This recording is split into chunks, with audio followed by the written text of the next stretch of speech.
નમસ્કાર મિત્રો, જય શ્રી કૃષ્ણ. સ્વાગત છે તમારું આપણી YouTube channel government pension salary info ન્યૂઝમાં.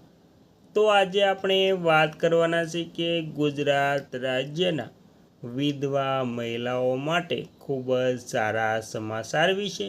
તો સહાય જમા થવા બાબતે મહત્ત્વના સમાચાર શું છે, સંપૂર્ણ માહિતી તેની આપણે સાવ સરળ શબ્દમાં વાત કરવાના છીએ, તેથી તમને સાવ સરળ શબ્દમાં સમજાઈ જશે. તો મિત્રો, તમને એક નમ્ર વિનંતી છે કે તમે આપણી ચેનલમાં નવા હોય તો આપણી ચેનલને સબસ્ક્રાઈબ કરી લેજો અને વિડીયો ગમે તો લાઈક પણ કરી દેજો. તો મિત્રો, તમે પણ ગુજરાત રાજ્યના વિધવા મહિલાઓ છો તો તમારા માટે આ સમાચાર ખૂબ જ અગત્યના થશે. તો તેમાં વાત કરીએ તો ગુજરાત સરકાર દ્વારા વિધવા મહિલાઓ માટે ચલાવવામાં આવતી ગંગા સ્વરૂપા આર્થિક સહાય યોજના, જૂનું નામ વિધવા સહાય યોજના અંતર્ગત બહેનોને આર્થિક મદદ પૂરી પાડવામાં આવે છે. આ યોજનાની સહાય જમા થવા બાબતે અને તેના નવા નિયમો વિશેની મહત્ત્વની જે નીચે મુજબ માહિતી છે. તેમાં સહાયની રકમ અને જમા થવાની પ્રક્રિયા. માસિક સહાય પાત્રતા ધરાવતી વિધવા મહિલાઓને દર મહિને ₹1250ની આર્થિક સહાય આપવામાં આવે છે. ખાતામાં સીધા જમા ડીબીટી.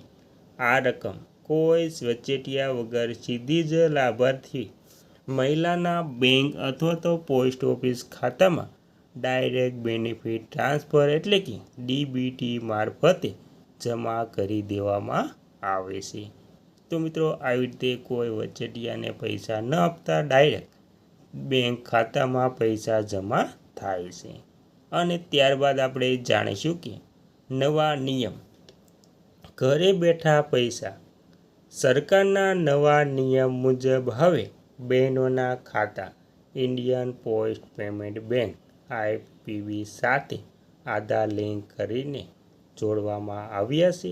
આનાથી લાભાર્થી બહેનોને બેંક કે પોસ્ટ ઓફિસના ધક્કા ખાવા નહીં પડે અને પોસ્ટમેન દ્વારા રકમ ઘરે બેઠા આધાર ચૂકવણીથી મેળવી શકાય છે.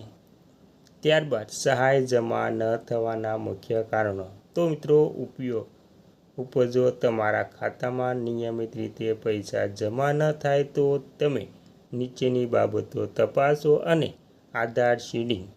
તમારું આધાર કાર્ડ બેંક ખાતા અને પોસ્ટ ઓફિસ ખાતા સાથે લિંક હોવું ફરજિયાત છે. જો લિંક ન હોય તો નજીકની બેંક કે પોસ્ટ ઓફિસ ખાતામાં જઈને જ તમારે કરાવી લેવાનું રહેશે. અને ત્યારબાદ વાર્ષિક હયાતીની ખરાઈ, પુનઃલગ્ન ન કર્યાનું પ્રમાણપત્ર. આ યોજના ચાલુ રાખવા માટે દર વર્ષે જુલાઈ માસમાં તમે પુનઃલગ્ન નથી કર્યા તે બાબતનું પ્રમાણપત્ર તલાટી સમક્ષ રજૂ કરવી જોઈને જમા કરાવવું જરૂરી છે.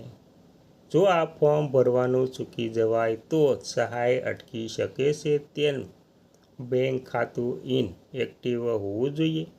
જો લાંબા સમયથી ખાતામાં કોઈ લેવડ દેવડ ન થતી હોય તો ખાતું બંધ થઈ જાય છે.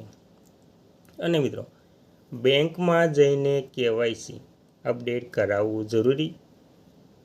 અને મિત્રો, ત્યારબાદ યોજનાની મુખ્ય પાત્રતા અને નિયમો. આવક મર્યાદા. ગ્રામીણ વિસ્તાર માટે વાર્ષિક આવક 1,20,000 અને શહેરી વિસ્તાર માટે ₹1,50,000થી વધુ ન હોવી જોઈએ. અને પુત્રની ઉંમરના નિયમ. અગાઉ એવા નિયમ હતો કે પુત્ર 21 વર્ષનો થાય એટલે સહાય બંધ થઈ જતી હતી, પરંતુ સરકારે આ નિયમ હટાવી દીધો છે. હવે 21 વર્ષથી મોટી ઉંમરનો પુત્ર હોય તો પણ માતાને આજીવન આ સહાય મળવા પાત્ર થશે.